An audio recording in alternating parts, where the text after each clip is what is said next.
លទ្ធផលជំរឿនចុងក្រោយរបស់កម្ពុជានៅឆ្នាំ2025បានបង្ហាញថាចំនួនសត្វក្រៀលនៅកម្ពុជានិងនៅប្រទេសមីយ៉ាន់ម៉ាមានសន្ទុះកើនឡើងគួរឲ្យកត់សម្គាល់នៅក្នុងរយៈពេល3ឆ្នាំចុងក្រោយនេះស្របពេលដែលប្រទេសថៃប្រឈមទៅនឹងការរលត់ផុតពូជនៃសត្វស្លាបកម្រនេះដំណើរគ្នាដែលប្រទេសវៀតណាមមានចំនួនសត្វក្រៀលថយចុះយ៉ាងខ្លាំង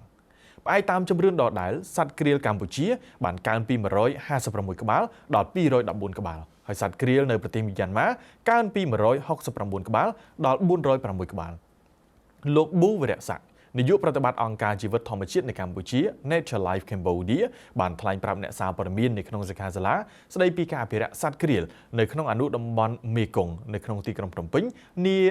ថ្ងៃអង្គារនេះថាបើទោះបីជាសត្វក្រៀលនៅក្នុងប្រទេសកម្ពុជាមានចំនួនកើនឡើងក៏ពិតមែនក៏ប៉ុន្តែចំនួននេះគឺជាបរិមាណតិចតួចនៅឡើយយ៉ាងណាក៏ដោយប្រទេសថៃបានបាត់បង់សត្វក្រៀលស្ទើរតែផុតពូជហើយប្រទេសនេះត្រូវបង្ខំចិត្តបង្កាត់ពូជបន្ថែមដើម្បីប្រឡែងចូលទៅក្នុងព្រៃធម្មជាតិវិញIndo-China យ៉ាងនេះនៅវៀតណាមនិងចិននេះគឺវៀតណាមនិងកម្ពុជាយ៉ាងនេះគឺមានតិចមែនទែនរហូតដល់ប្រទេសមួយចំនួនដូចប្រទេសថៃអញ្ចឹងគឺលោកបានផុតពូជហើយលោកប្រទេសវៀតថៃនេះគឺបានចាប់ផ្ដើមបង្កាត់ពូជប្រឡែងនៅក្នុងធម្មជាតិវិញថាបាទអញ្ចឹងយើងកម្ពុជាយើងនៅមានប្រភេទគេហៅថា wild population គឺជាប្រភេទសត្វព្រៃជានៅឡើយរហូតដល់214ក្បាលចំនួននេះគឺចំនួនច្រើនសម្រាប់អនុប្រភេទដែលមាននៅ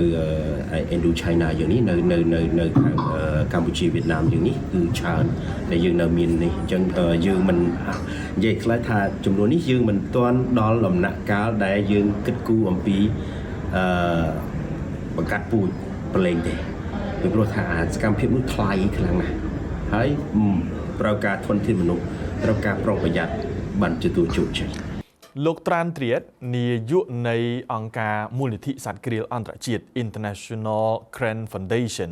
បានថ្លែងថារយៈពេល30ឆ្នាំមុនប្រទេសវៀតណាមមានវត្តមានសត្វក្រៀលចំនួនជាង1000ក្បាលគឺច្រើនជាងគេនៅក្នុងតំបន់អាស៊ីអាគ្នេយ៍ក៏ប៉ុន្តែការធ្វើជំរឿនរយៈពេល3ឆ្នាំចុងក្រោយនេះគ្មានការកត់ត្រានៃចំនួនសត្វក្រៀលបានទាល់តែសោះខណៈនៅដើមឆ្នាំ2025នេះសត្វក្រៀលចំនួន7ក្បាលប៉ុណ្ណោះបានហើរពីប្រទេសកម្ពុជាមកតំបន់អូសៀនជាតិត្រាំជឹមប្រទេសវៀតណាមលោកត្រានត្រេតនៅក្នុងរយៈពេល2ឆ្នាំចុងក្រោយនេះប្រទេសវៀតណាមបានគិតគូរកែលម្អនិងគ្រប់គ្រងទីជម្រករបស់ឧទ្យានដើម្បីធ្វើឲ្យវាកាន់តែសមស្របសម្រាប់សត្វក្រៀលឡើងវិញលោកស្រីម៉ូសាន់សាវិនតំណាងអ្នកជំនាញអភិរក្សសត្វស្លាបនៅក្នុងប្រទេសមីយ៉ាន់ម៉ាបានលើកឡើងថាដើម្បីឲ្យចំនួនសត្វក្រៀលនៅប្រទេសមីយ៉ាន់ម៉ាមានស្ថិរភាពអ្នកជំនាញនឹងបន្តអភិរក្សជំរកដីសើមរបស់សត្វក្រៀលនិងចូលរួមចែករំលែកការយល់ដឹងដល់សិស្សានុសិស្សនិងប្រជាជននៅក្នុងតំបន់មកពីទីប្រជុំជននានាសត្វក្រៀលត្រូវបានគេចាត់ថ្នាក់ថាជាសត្វដែលងាយរងគ្រោះនៅក្នុងបញ្ជីក្រហម IUCN ដោយសារតែការធ្លាក់ចុះយ៉ាងឆាប់រហ័សនៃចំនួនរបស់វាការធ្លាក់ចុះដែលភាគច្រើនបណ្ដាលមកពីការបាត់បង់ជម្រកការរិចរិលដីសើមការប្រើថ្នាំគីមីសម្រាប់កសិកម្មនិងសកម្មភាពរបស់មនុស្សផ្សេងទៀតបើតាមលោកប៊ូវរៈស័ក្តិនាយកប្រតិបត្តិនៃអង្គការជីវិតធម្មជាតិនៅកម្ពុជា Nature Life Cambodia សត្វក្រៀលផ្ដល់សារៈសំខាន់សម្រាប់ប្រព័ន្ធអេកូឡូស៊ីដំណាំកសិកម្មនិងបានបង្កើតតំបន់អេកូទេសចរសម្រាប់ភ្ញៀវទេសចរទស្សនាផងដែរសត្វក្រៀលគឺជាសត្វស្លាបដែលហោះហើរបានខ្ពស់ជាងគេនិងជាសត្វស្លាបដែលធំជាងគេវាអាចមានកម្ពស់រហូតដល់ទៅ1.65 ម៉ែត្រ